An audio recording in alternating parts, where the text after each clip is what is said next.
think because we've all experienced it. There's people who have defensive energy. I don't want peace. I want problems always. No matter how good you are and all that stuff, is if somebody has that barrier and defensive, it's tough to communicate. So you have to watch to make sure you don't have that energy.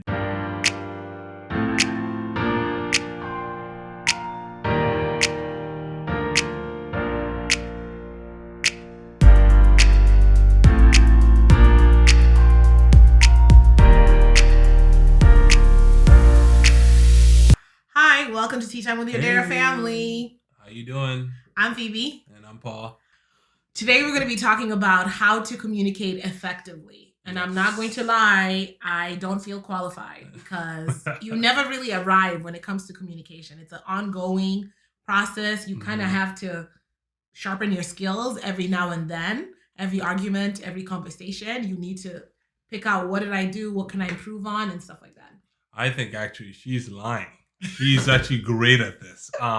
So quick story about this, actually. So one time, I think you went to San Francisco. Yeah, I did. And she was coming back, and I went to pick her up. So I was there, baggage claim with her, and she was talking to this lady, like they were hugging each other, leaving. So I was like, oh, who did you meet this time? Because every time she goes somewhere, she meets somebody, she forces anybody to talk. Don't force them, they like me. I'm a talker. Yeah. So I asked her, oh, okay, what's it? She's like, she doesn't even speak English. So they were communicating through pictures, hand signals, and they were hugging. They were doing all these things. So she told me about like a hurricane or something. I don't even remember. It was so many other things like with just hand signals. Yeah. So number one, at least from that point, flowers in Chile. She was like, it's so beautiful. Anyways, yeah. So first thing I'd say is that you have to want to, because clearly they wanted to communicate. So they figured it out, whether through pictures, phones, hand signals, they got it figured out. That is true. And the biggest thing about communicating is listening, You have to want to communicate, but you also want to have to listen to other people. But I'm going to take a different angle with listening.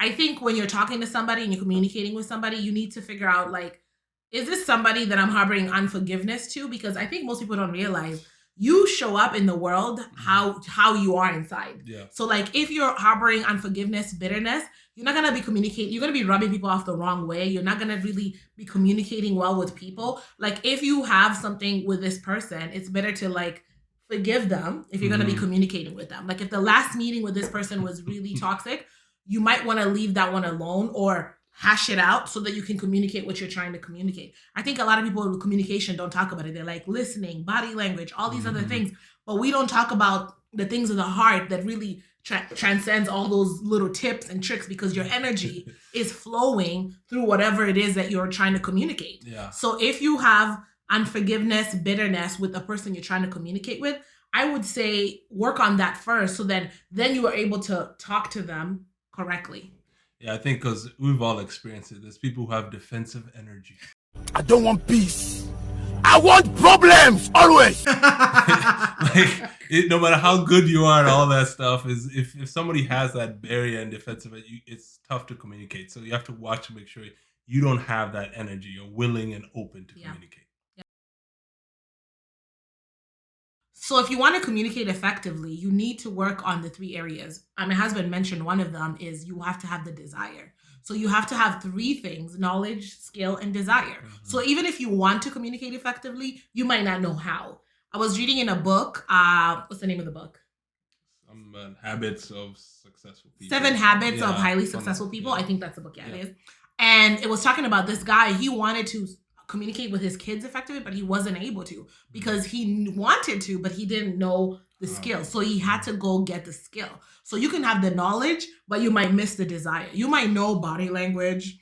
And I'm not trying to be funny, but it's true. People are like, they know all the steps, but they come in the room and then the energy just shifts. Like they have the body language, they have the fake smile, the posture. They have the posture, and they're still rubbing people off the wrong way because they don't have the desire. Because when you have the desire, you're thinking about the other person. You see what I mean? And you're acknowledging the areas that need improvement. You need to look at yourself and go, how am I showing up? I would say interview 3 people who are closest to you, the people that want good for you, and ask them like, how can I get better at communicating. And what do I do well so that it's not a bashing, session. You want to ask them, what do you do well? Some people are very happy to tell you everything that you do wrong, and you got to be careful for those people. But you want somebody who's objective and let you know, like, hey, you're doing well in this area. These are the areas that you can improve on.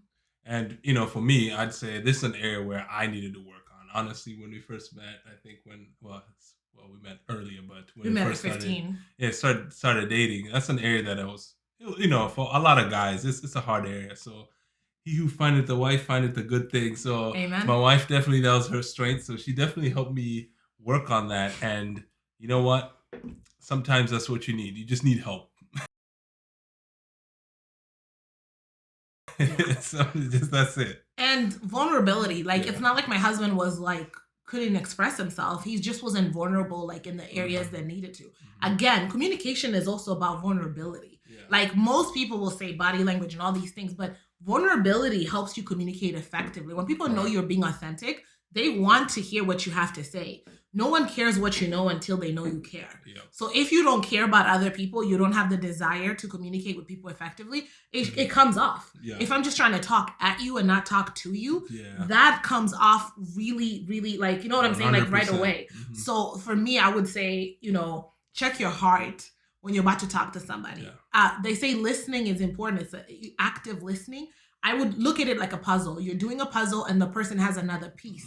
So you're intently listening to find that piece. You're not intently listening to respond. You're intently listening. And I can work on that too. Intently listening to take whatever it is that they're, that you're saying. Yeah. Now, a piece for me that is just being honest. Sometimes, if you're having a not so good day or a crappy day, it's okay to just say, I have a crappy day. So people can even communicate with just say, okay, we get it. Okay. Kind of can give you maybe some leeway on certain things. So I think that's very important. Just being genuine where you are. Everybody faking everything is not helping people communicate to you and even help you. So delivery is key. Some people talk to you like they're they don't want peace. They want war away. I don't want peace. I want problems always. They want to fight immediately. The tone is already suggestive of an argument and, defensiveness. And this is the biggest thing. Delivery helps with these kind of people. When you're talking to somebody who's very defensive, how you talk. In Proverbs, it says, a soft answer turns away wrath.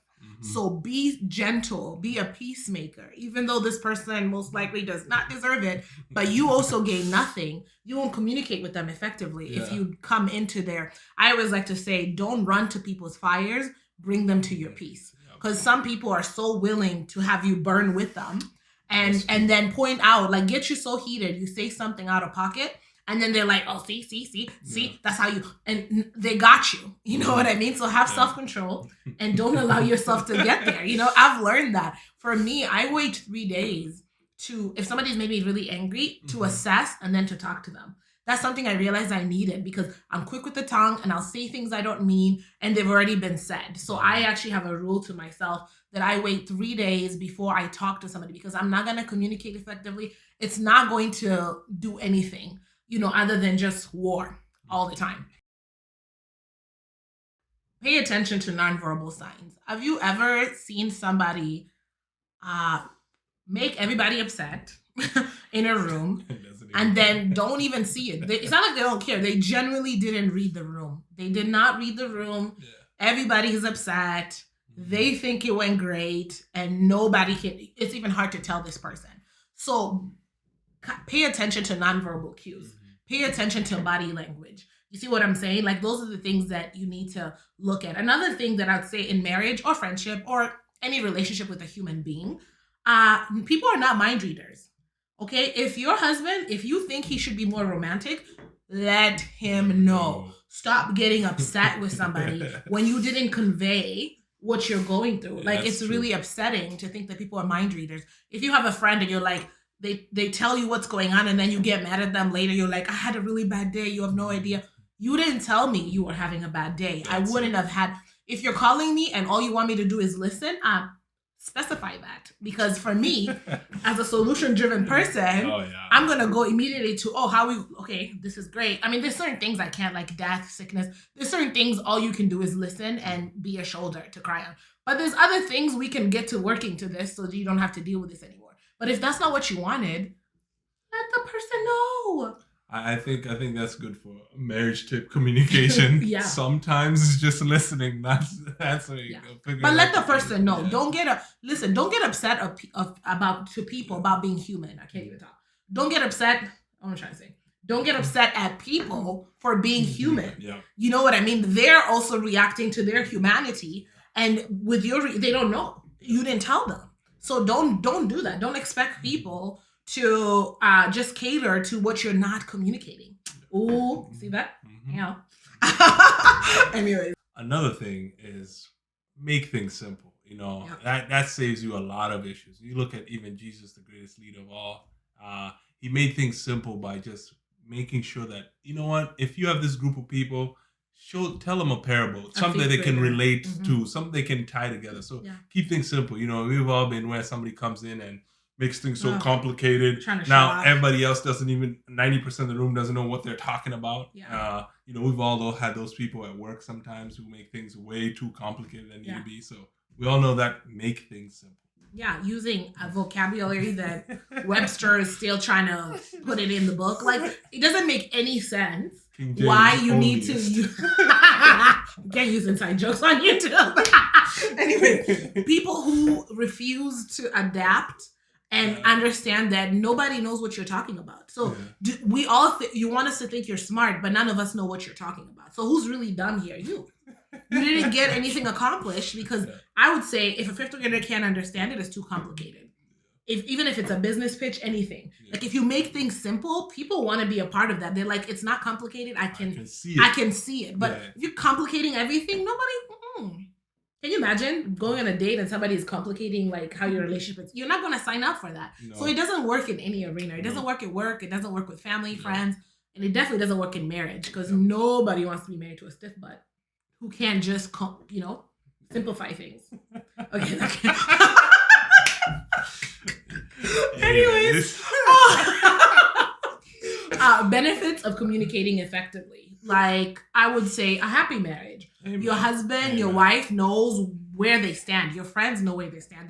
They're not walking on eggshells wondering, I wonder what kind of day. You've already expressed it. Like, girl, I'm having a bad day. Yeah. Ooh, the kids, I can't even tell you. So they have grace for you, because they're like, yo, you're having a bad day. We know how to, handle you. Yeah. Being authentic, you don't need to hide.